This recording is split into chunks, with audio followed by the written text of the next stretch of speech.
Now that the AI's been let loose, what'll happen next? It's gone wild. By definition, it's unpredictable. Your guess is as good as mine. But you've known all the factors, the conditions from the beginning. Yes, I always had a feeling this would happen. It was trust, really. A lingering hope that they would be able to control it, like they said they would. It's hard not to feel cynical about that hope now. So that's it. That's all you have to say. I can't deny that this outcome serves some. Maddox, for example, must be having a field day. Great. Should I pop the champagne then? Sounds like a real party.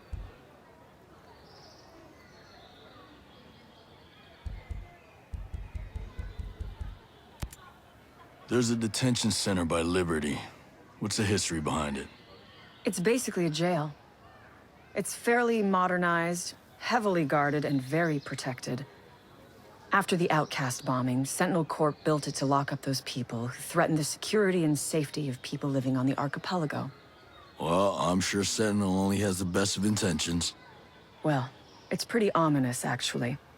The people living there are just waiting for the law to decide what to do with them. I think it's inhumane. Dollars to donuts, Sentinel sure as hell won't give him a fair trial.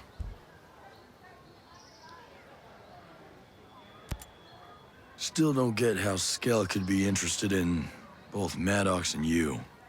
You're like night and day. I would have said the same. Maddox was my opposite in every way, but here we are, both working on controlling killer drones. Well, that's hardly a resemblance. Still goes to show how stars can realign given the right circumstances. Skell always was the kind to trust his instincts. Doesn't matter if you're doing the same things. The motivation behind them make all the difference. I left my noble intentions behind a long time ago. So how do you really feel about Project Deus? Project Deus is a sect. Almost a cult. It's ridiculous. Oh?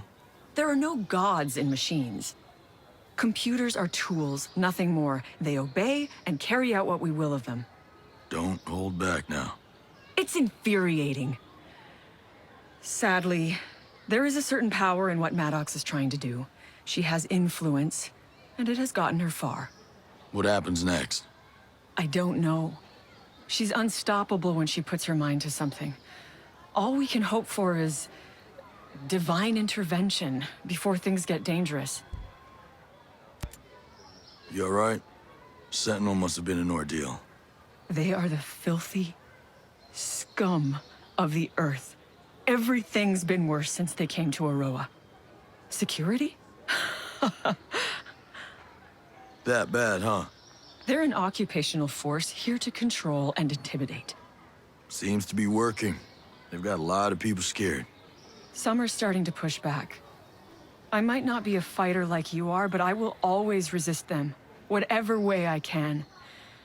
That's why I built the energy cell for the outcasts. And that went to hell in a handbasket.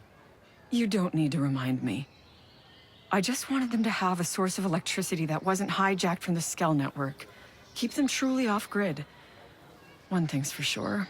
I need to take better care in who I trust. Okay. So, what is World 2.0? I mean, what is it to you? Imagine if you had the power to solve all of the world's problems through technology, innovation, and sustainable development. World 2.0 is an opportunity for us to re-establish the link between mankind and the environment. So, a utopia. A utopia is unrealistic. Do I dream of a perfect world? Yes, but I'll settle for a better one. The joy of people coming together to achieve something bigger than themselves. That's the goal. A place where everyone can be the best version of themselves. You make it sound lovely. The Arrow. That flying drone test zone in restricted area 01. What else do you know about it? Oh, that place? They call it the Arrow because it's shaped like the edge of an arrow. Go figure, right?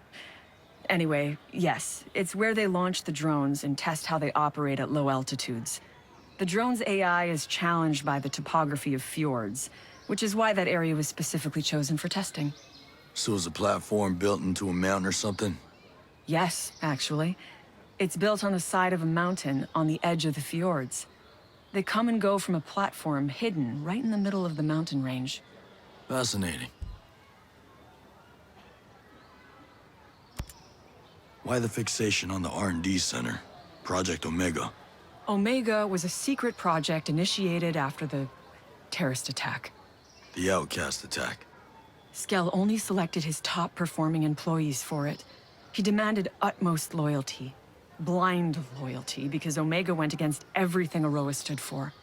He needed to know Project Omega would be in the right hands. And stay in the right hands. The R&D Center is the heart of the whole lethal drones operation. The fount of all ideas, all designs. You seem to know a lot about it. I used to work there. It all makes sense now. Reserve your judgments. Look, they have an army of scientists whose sole purpose is to engineer a mechanical superkiller. That's a lot of manpower. Brain power. Just think of what all that gray matter could have accomplished under the right encouragement. They corrupted noble intentions. Huh. What's that saying again? The road to hell is paved or something? I suffer every day for my mistakes. I will never forgive myself. Well, maybe that's a start then. Nowhere to go from here but up. Hey, Madeira, you know anything about the composite factory? The one in Smuggler Coves? Yes, that's where they produce all the raw materials needed to build the drones. All of the alloys, plastics, and composites. You know, like carbon fiber and epoxy. It all happens in that factory. It plays a pretty vital role in the process and manufacturing of the drones. How are they able to get all of those materials and resources? They're extracted from the local mines and then reprocessed. It's a pretty effective system they've developed over there, actually. That open pit mine in Mount Hodgson seems pretty unusual for a place like this. It's not that unusual, actually. All the mines of Aroa are open-pitted. There are a lot of mines on other islands, but Aroa is really a geological anomaly. We have such an extremely high concentration of minerals that open-pitted mining made the most sense. Of all the different types of mining methods, it has the highest yield. I don't love the impact it has on the landscape or the environment, but it's the most cost-effective choice. Those mines seem ripe for exploitation and profit. They are.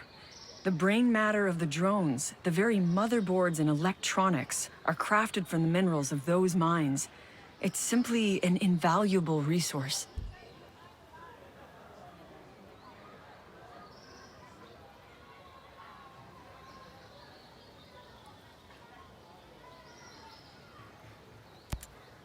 The tech on this island is really something else. I didn't realize 3D printing had gotten so sophisticated. What you've seen is just the tip of the iceberg. Seriously, I'm thrilled with what's on the horizon. The printing alone, it's nothing short of remarkable. I'm so stoked about it. What's the latest? Basically, all they need are the raw materials, and they can produce pieces that surpass anything I've ever seen in traditional mass production. Properties like elasticity, thermal resistance, density. This printer of theirs can match it perfectly. I can tell it's something you're really passionate about. You have no idea. This is revolutionary. Seriously, all they need to do is imagine a specific part, feed the design into the computer, and the printer can produce it in a matter of minutes. The possibilities are endless. That does sound pretty remarkable.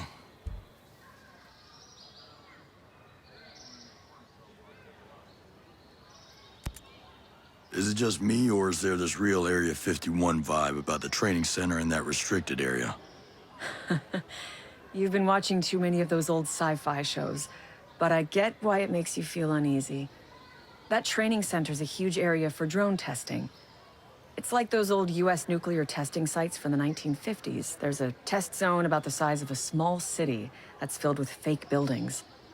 It helps the drones train for urban defense scenarios.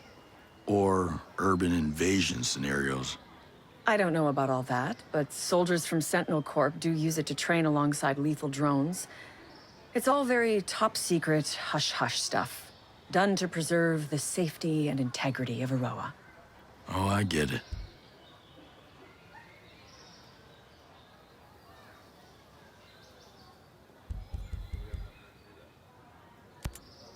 The arrow. That Oh, that's... Yes, actually. fascinating. You too.